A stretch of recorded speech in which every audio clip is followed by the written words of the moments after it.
Mantan Sekretaris Kementerian BUMN Said Didu menyinggung bahwa pengaruh Rizaholic tidak hanya terbatas pada sektor migas tapi juga lingkaran kekuasaan tanah air.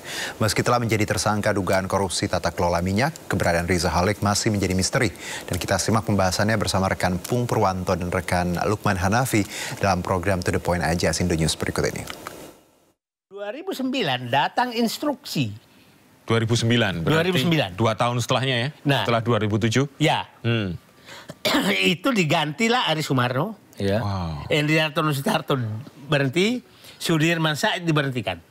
Itu berarti eranya eranya SBY. Masih Pak SBY. Bukaren berarti yang ganti situ ya? Bukaren ganti. Oke. Nah, atas perintah Bukaren itu dihentikan semua dan dihidupkan lagi Petra. Oleh Reza Halid. Oke. Nah, wah kalah lagi kita nih. Jadi saya dengan Sudirman Said itu, ini kalah lagi kita nih. Nah, terus Jokowi menjadi presiden 2014. Ya. Kan hidup lagi sampai 2014. Iya. Nah, Sudirman Said menteri SDM. Kita ketemu lagi kasus Papa minta saham. Iya. Ketemu Reza Halid lagi. Ketemu lagi. Nah, kita matiin lagi. Matiin lagi. Wah, senang kita mati. Nah, terus tahu-tahu menikah Gibran. Kita masih lagi perang tuh, Papa minta saham. Papa minta saham, Setia Novanto sama dia kan. Nikah Gibran. Loh, kok Reza Halid jadi tamu istimewa, tamu VVIP. Waduh, masuk lagi barang ini. Lagi barang ini nih. Nah, saya bayangkan supaya publik paham. Saya ke Solo hanya ingin tahu siapa undangan datang. Pak Sudirman, Pak Dirman, Reza Halid datang. Loh, kok dia datang? Tahu-tahu dilihat di foto khusus. Wah, mati kita ini. Ini gila ini. Ini permainan apa yang terjadi? Nah, yang menariknya, setelah itu, setiap ada undangan Jokowi, ada dia di depan. Wah, masuk barang ini. Nah, setelah itu 2016, ya kita semua yang ini diberhentikan kan. Diberhentikan. Nah, pada saat berhentikan dialah. Nah, 2015, Petral kita bubarkan. Nah, supaya publik paham, Petral bubarkan ini nah, selalu orang Jokowi menyatakan Jokowi bubarkan kan. Jadi pada saat itu hasil adu Petra Denta dari Australia yang hasil kerja Faisal Basri almarhum, tim mafia migas, ini perlu kita ceritakan supaya publik paham.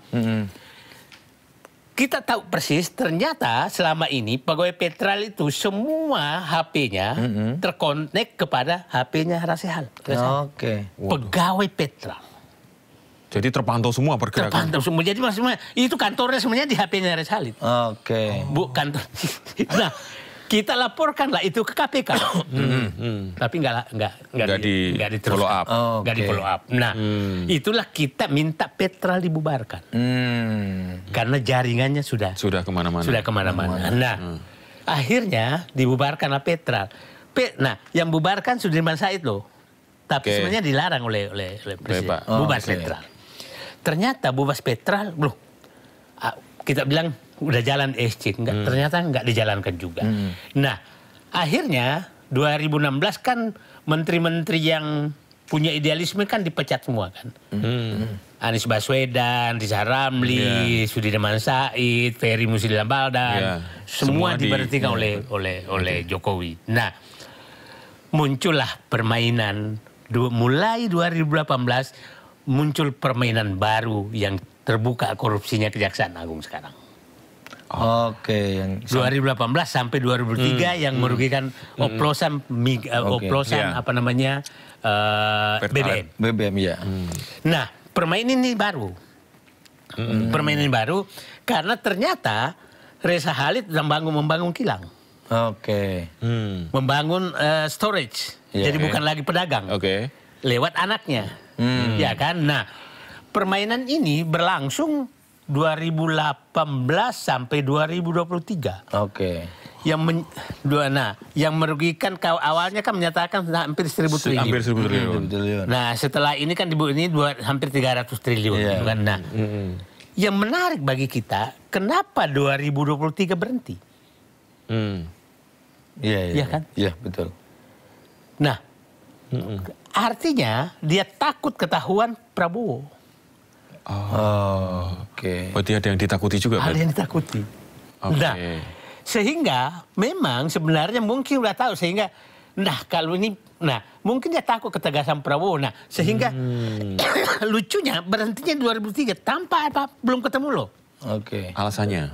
Belum ketemu kasus korupsi. Belum ada. Berhenti sendiri. Nah, yang menariknya kalau kita lihat ya, yang terlibat di dalam korupsi ini tidak ada pimpinan Pertamina loh. Yang menarik adalah yang terlibat adalah Direktur Pemasaran Pertamina 2014, Hanung Budia. Patraniaga ya? Petraniaga.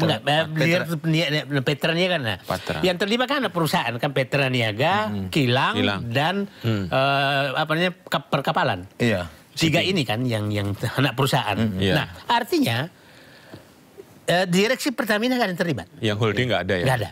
Artinya ini ada perintah dari samping nih, atas samping.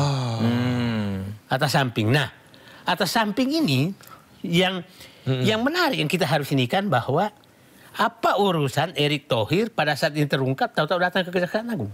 Nah, itu yang baru mau saya malam. Karena waktu itu kan sempat beredar bahwa ini BBM itu dicampur bla bla bla gitu kan, terus habis itu begitu Pak Erick ke sono terus akhirnya bilangnya diralat kan gitu. Iya. Nah, saya kan pernah di Kementerian BUMN, pernah di SDM. Iya. Yang bisa memerintah dari samping atas itu hanya Kementerian BUMN atau Kementerian SDM. Oke. Yang memerintah samping atas ke anak perusahaan Pertamina yang bisa memerintah. Nah, lucunya 3 dirut ini terlibat, dan dirut ini kalau nggak bisa diperintah dari samping, nggak bisa. Dari atas nggak mungkin. Nah, jadi saya sangat kuat dugaan bahwa Reza Khalid ini sebenarnya memang alat dari samping, bukan alat dari samping itu samping atas, bukan dari direksi Pertamina. Dan jadi dia rubah cara mainnya. Bukan lagi main selama ini main dengan direksi Pertamina, dia main dari samping atasnya direksi Pertamina. Nah, dan itu nggak bisa ketahuan ya Pak ya? Sebenarnya gampang sekali ketahuan, cuma nggak bisa disentuh. Jadi saya tetap memberikan apresiasi bahwa karena licin sekali. Jadi coba aja lah. Papa minta saham bebas, apapun bebas, nggak bisa dia disentuh. Nah, Pak Prabowo menyentuh. Nah, tapi sekarang menyentuhnya, saya tanya lagi nih, apakah betul bisa tersentuh? Karena saya pasti yakin semua bekas penikmat dari Reza Khalid berdoa mudah-mudahan Reza Khalid tidak. Nah, sekarang Pak, saya akan nanya, ketika mungkin yang sekarang siapa yang dalam arti membackup dia, mungkin karena Bapak sudah di luar pemerintahan pasti tidak terlalu detail tahunya lah itu. Nah, yang saya tanya ketika zaman Bapak kan dia juga kuat nih. Siapa Pak waktu zaman Bapak itu Bapak juga sampai nggak juga kesulitan menyentuh? Jadi sebenarnya enggak. Dia hampir semua pusat kekuasaan dia pegang. Jadi saya kasih contoh begini. Ya, bayangkan kita lama sekali rumusan pembelian APBN pun dia bisa atur dengan DPR. Saking kuatnya orang ini.